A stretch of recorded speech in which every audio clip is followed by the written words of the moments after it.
Hello, everybody, and welcome back after lunch. I know we are all lulled into a sense of peace and calm and enjoyment of the very exciting dancing and music playing upstairs, but we hope you can return to us here and get back to business. The business being exciting new ideas, interactions, and collaborations. And we actually have a really special treat for you today. Not only will you get to hear about the field of cybernetic humanity from our very own Dr. Shunichi Kasahara here, you will also get the chance to experience it firsthand. After the keynote, we will be inviting everybody to join us in Lab 5 in the Cybernetic Humanity Lab, where you will get to see the work that Professor Kasahara's team has been doing at OIST. In very short terms, Dr. Kasahara is a researcher at the Sony Computer Sciences Laboratories and also a visiting researcher at OIST for the past few years, which explains the existence of the lab at OIST.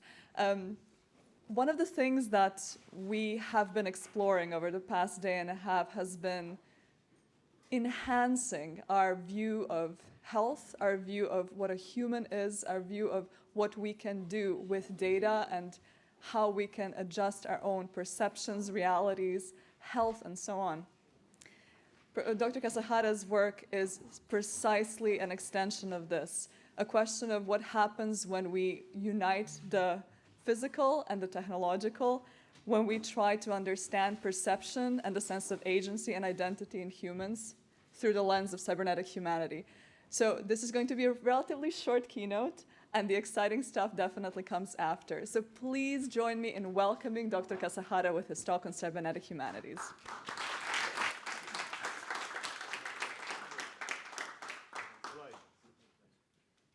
Right, thank you so much for a great introduction, and also I'm very honored to be here talking about my research.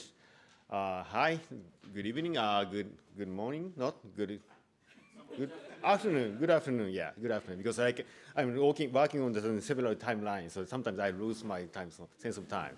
Right, so good afternoon. So my name is Shun Kasahara from Sony Computer Science Laboratory. Also, I'm a visiting researcher in OIST here. So I'm very, very excited about talking about my research, and also after my talk, me and also my colleague is preparing some demonstration for you guys. So hope you enjoy my talk and also demonstration as well. Right, so let me start my talk. So that title is Enabling the Self Emerging from Human-Computer Integration. That's my title. Right, so why is it human-computer integration? That's the point. Maybe you're already using some smartphone or some computers and every day. So I guess you still feel like, oh, I'm using computer, right? So as a tool. So this is the starting point when we think about a computer-human interaction. So for the decade, we are using computer as a tools for augmenting our capability and also some doing the function and also the productivity. But now the computer and the human is more likely to integrate together. And then in that sense, how we can define ourselves? This is my question. Right.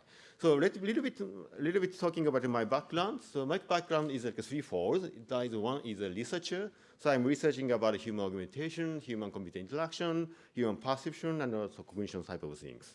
And also, I'm also working as an engineer to making some new systems for human and human-computer integration system.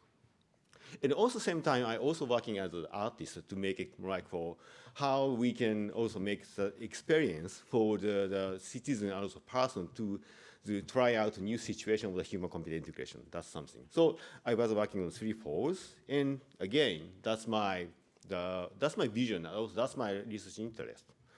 Right, so let me a little bit read about my research. The computers are no longer just the tools for the humans, but are more likely deeply intervening in our bodies and behavior.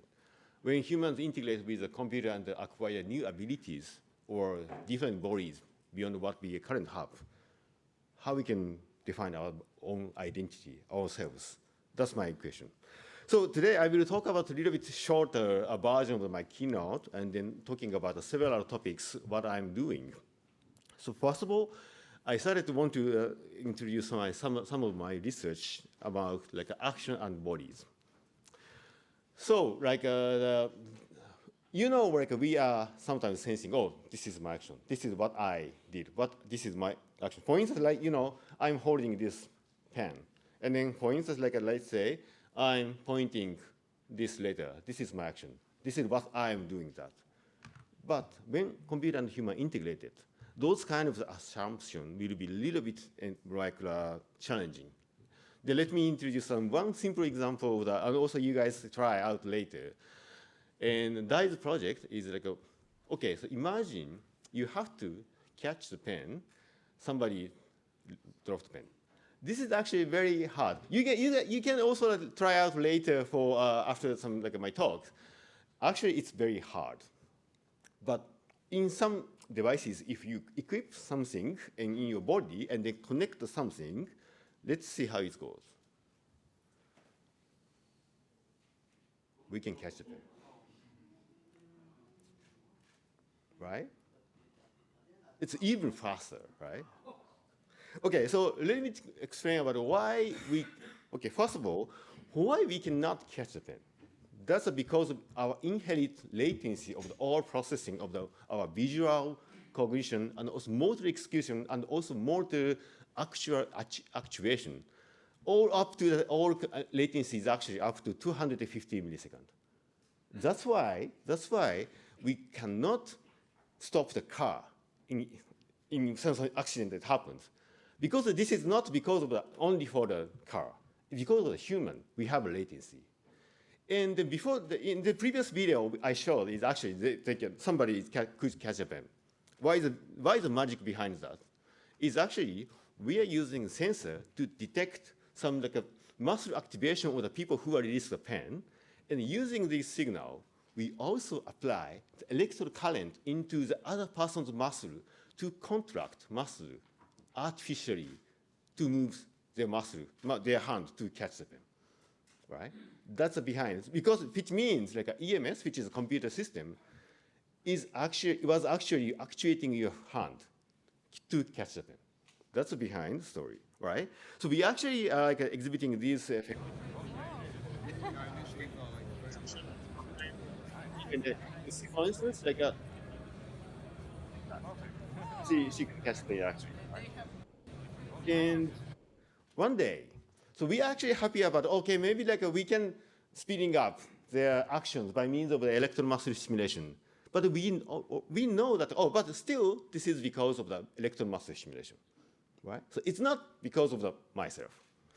But one day, because as we are showing this research for the many venues, one guy is coming to our booth and try our demos. You will see in the first trial is without EMS. Second trial, we secretly turn on the EMS. Let's see. Without EMS? I have good reflexes for an old man. Right. So he was very, very happy that he could catch the pen. Even he said, "Oh my God, I could catch the pen because I'm always training myself. That's why my reflex is very fine." But I actually explained. Sorry, gentlemen. This is because the power of EMS. Unfortunately, this is not your ability because this is the EMS is helping you to doing these things. But he didn't believe my explanation. Oh no! I think this is myself, and because of my blah blah blah something. But I was a little bit upset because my explanation doesn't work well. But actually, many people started talking about similar phenomena feeling. I think I could catch the pen. Then we started, maybe this is very interesting because even computer is actuating your muscles or actuating your bodies faster than you can do. But still they feel, this is my action. Right, so why the self? And why the self-action? We actually started to, what is the best timing for making faster? Still you feel this is my action. This is more like a simple psychophysical experiment, which is trying to understand why is the time course of how we feel the experience. So that's more like a simple version with some pen drop catch, something like this. But we actually find even we accelerate the action 80 milliseconds faster than they can do, but still they have a sense of feeling I'm doing this over the chance level in 80 milliseconds faster. which means even we are actually like augmenting human abilities beyond their capability, but still we feel, oh, this is my action, right? And that is actually very important to think about like a human augmentation. So the speeding up, not only speeding up, but also like when we think about like a human-computer integration. Because without feeling like, oh, I did it, this is actually a disaster. So you can also imagine like having some computer technology on your own, but if you cannot feel this is my action, this is actually almost a disaster. We lose ourselves. We cannot feel that this is my action. So in that case, like when we think about human augmentation technology, we have to really think about how we can design the system to feel, keep, and also preserving sense of self in the human-computer integration. So that's my research, one of the research I'm doing, and then there are several afterwards. The success, like following up research is for like a more cognitive lens, or more like for the training point of view, or more like for with more like exoskeleton research or robotic research. But it's many, so like I just skip several. But let me introduce another example of the point of the sense of agency, which is we call Agilim, which is collaboration with a major university. Imagine you have a more like robotic body, which are more like faster than you and more speed and powerful than you, right? So we can also imagine, like let's say, we can also transfer your movement to the robot body, something like this. But if you do this like naively, it's actually very hard to control very precisely. But when we design a system to human and AI integration, we can do something like this, right? So you see like there's the precise hit ball, something. And by using this system, we actually make it possible to interesting feeling of like, I'm up, kind of like robotic body is my body, and this is my action. For instance, like this is an example of like that baseball kids is using some like fast movement robotic arm as their own body. But if we don't use the AI assistant and also AI integration, it's going to be something like it's a bit hard to control well, right? So it's a little bit disappointing, right? But if we design with very carefully designing some sense of agency with AI and human integration, what will happen? It's actually working very well, right? And he looks like very happy. That is very important because even behind this scene is actually in the moment of the hitting, the AI integration comes in very tight, very moment of the hitting. Then they adjust them like the trajectory's movement.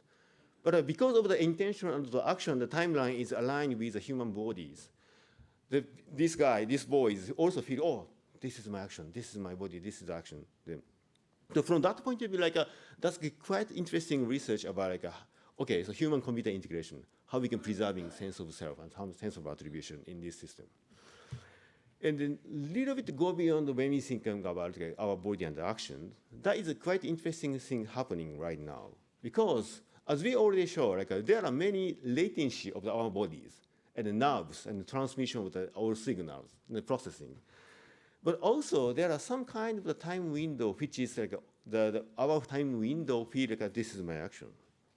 Then actually when we measure some network latency of, for instance, Tokyo and Osaka, for instance, in that case this is 2 milliseconds. In current age, the network speed is quite fast. The Osaka, Tokyo is just 2 milliseconds, and even more. Right now, for instance, the Starlink is that they are targeting having some network over the world in the Earth within 20 milliseconds. This means, in some point, the network speed will be faster than our nerve speed and also our processing speed, right? So from this point of view, that is a kind of a very, very paradigm shift of when we think about our body and the actions. Because when the network speed is faster than we feel in the nerve system and the cognition system, which means we can also attribute myself and we can also attribute the other bodies, and even in the other side of the Earth, we feel this is my body, we can make it possible. So right now we are working on several research on that make it possible to these kind of the systems and also like a phenomenon, the feeling of the sense of agency, or the robotic body and also network system. So that's quite a busy slide, but what I want to say is like we are now the era of the redefining our bodies. It's like we're also having some human augmentation technology to augment our bodies. At the same time, we can also think about, like, for instance, humanoid robot or some robotic body. Even in the other side of the earth, we can also feel this is my body. And then that is also like a next challenge or the next huge leap for existence ourselves. And how we can design, how we design the system is a quite challenging topic, I guess. Right. And also, I'm also talking about identity and the interaction things. Hello, everyone. I am Shunichi Kasahara from Sony Computer Science Laboratories. Today, I would like to introduce my research on cybernetic humanity, exploring the self emerging from human-computer integration. Then, I hope that was real me. But this is actually AI generated myself. Right? You guys like believe that that was my real one, right? I'm happy that. But unfortunately, like as you hear, that guy is much better English than me. So I'm a little bit hesitant to showing this video. So sometimes, or maybe like you guys keep my talk and I just like go to some seat. But anyway, that is something happened right now, right? So we can also right now, we can imagine like creating some own clone or a digital version of myself in something like this. So this research is actually questioning about our self and identity. For instance, one of another work is actually the morphing identity. Let's say that she's, it's more like a Zoom system or kind of video chat system. And then two persons can talking each other. If you closely see the video, did you find something? Yes? Even now, same person, and even more. It's actually changed, right? So it's more like one of the technology, the video recognition, video construction technology to, swapping the facial images. Or we can also imagine like even any arbitrary situation of the body movement and the body and the face movement. For instance, we can also imagine like transferring our movement into other person, or even we can also, mixing up the body movement into one, for instance. Or we can also imagine like a very creepy video or something like this. So maybe if you carefully see that, everyone is me. But this is also this is funny, but also this is actually like giving us the very interesting operationalizing the technology for operationalizing interesting research to understanding our identity, facial recognition, the sense of agency, how these kind of identity impact the sense of self, or sense of identity, sense of control, or even how these kind of technology to intervene also, like how they change some social behavior each other, right? So in that case, like a computer-human interaction, computer-human integration, we have to think about it. Then, with these technologies, how these technologies change our sense of self, or even in the beyond the self, more like even how these things change the social behavior, right? So, and then coming back to this one, so for instance, that is another example of the very easy example of the my clone. So it's Japanese. こんにちは。こんにちは。今日はどんなことを話しましょうか。そうですね。今日は実は視覚学会のシンポジウムで登壇してるんです。それはすごいですね。視覚学会での。It's actually me talking to my clones, for instance. It's still like latency is still not because it's not latest version, but we can also imagine creating my clone, and then my clone is actually talking to other persons, right? So we can also imagine something like this. And then I actually doing this. So for instance, this is the chat log with my research assistant, my research assistant, and also my clone. They're actually having a nice talk. even without my real one. And then even they haven't started to some research discussion with my clone and also like a research assistant. And oh my God, that is actually really works.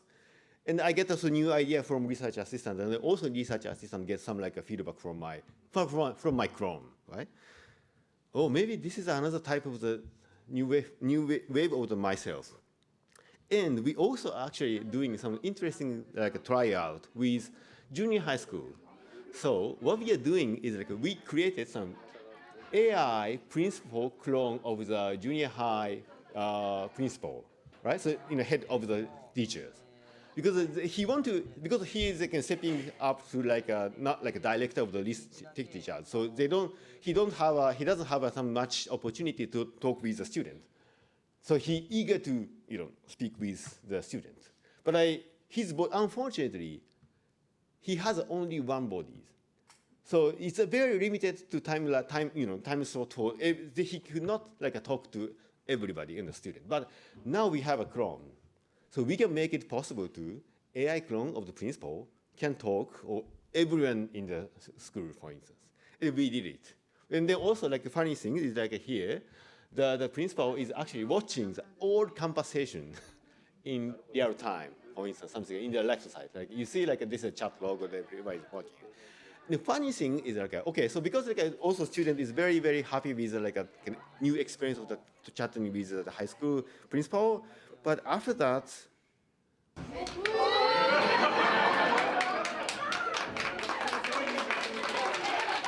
So the funny thing is like after that, the real principal is coming to the classroom, and they supplies, and also even that they can continue their chat.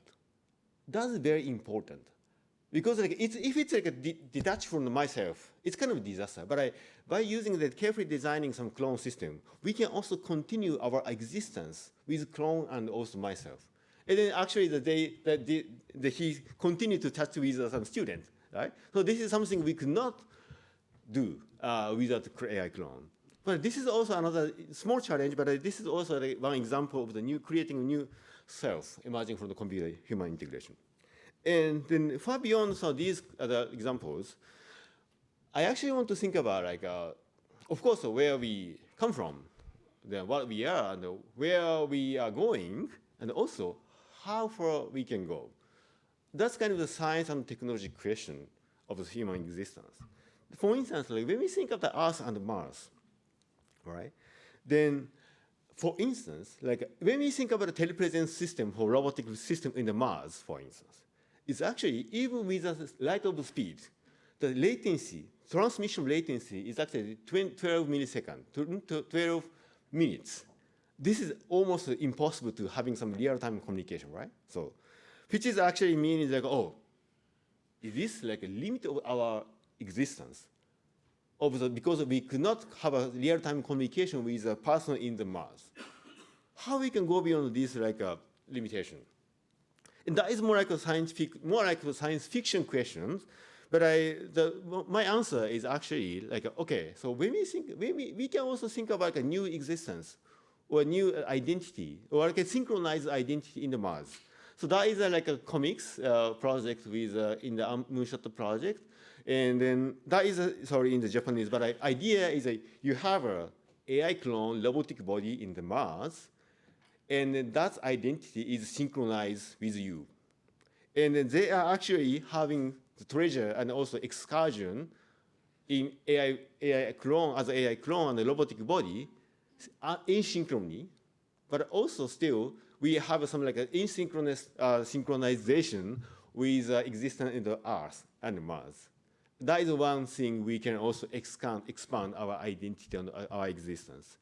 So this is still challenging topics, but when we think about our perception and cognition, this is not next challenge of the standing the existence on the Mars, I guess. That is a next challenge, right? So that is still like a slightly science fiction point of view, but my vision is actually trying to create science of human-computer integration. Because now the computer human, so because computer science now, as you already know about computer science is growing up, and also the fundamental science is growing up. when we think about computer and human is integrated, we also need the science of human-computer integration. I guess that's why I started to research studio here to deeply collaborating with faculty on the OIST. And because of the combination with the fundamental science, also computer science, and also human-computer integration science, we can make it together. We can also create some new trend, new agenda for science and technologies. So right now I actually doing many collaborations going on with OIST and also go beyond. So for instance, several the Professor Tom Frost, Professor Juntani, and Professor Fukunaga Izumi. We also collaborating with several researchers in the human-computer integration type of things for embodied cognition, cognitive neurorobotics, and social behavior, and et cetera, yes. But the point is because why we are doing it, because when we think about human-computer integration, also new science, we have to think about how we can tie together all many kinds of the science into one. And it's more like a converge, how we can make converge into many aspects into one. I guess that's why OIST has a very interesting place for making these kind of things. Because as we already showed, there is many things around in the cybernetic humanity, which is embodied cognition, robotics, and then also cognitive science, computational sociology, and also motor control and social behavior, et cetera, et cetera. There are many types of human-related researches will be transferred into the computer-human integration research. That's why I actually trying to converge all many kinds of the research into with notion of the human-computer integration. All right. So that's the end of my talk, and then hope you enjoy my talk. And after that, we will also have a demonstration in the lab tour. So thank you so much.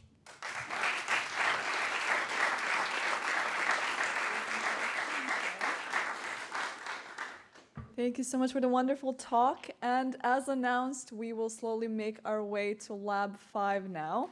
This is something that regular visitors to OIST do not get the honor of experiencing, and it also means we have key cards to get through. So please, if you could, slowly head out when we're done here and stick together, because our organizers are going to have key cards to let you through the doors.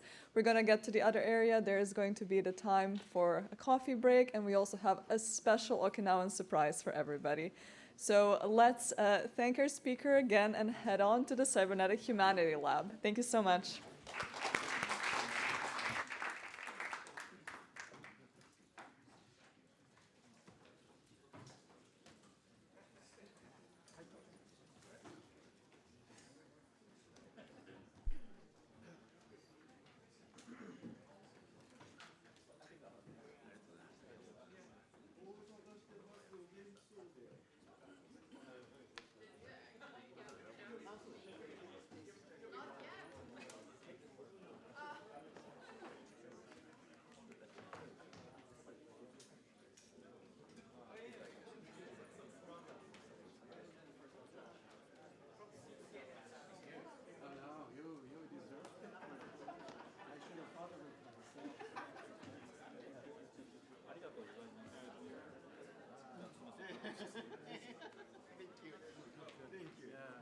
Working hard on your space. I'm trying to secure it. So sorry, I apologize. Do you have any? So, we got 1 year extended, so 26 is free. After 26, okay. Beyond that's the 2 year. So I made a good argument, and I just landed the day before you're sitting here. So I'm going to push it hard. How much? So I think I expect this to go because I put. I mean, I think you're doing such a good work. So. It seems like I actually have to think about next. Yeah, you have to plan your. Yeah, I know. Everybody actually asking me what's going on. Sorry about that.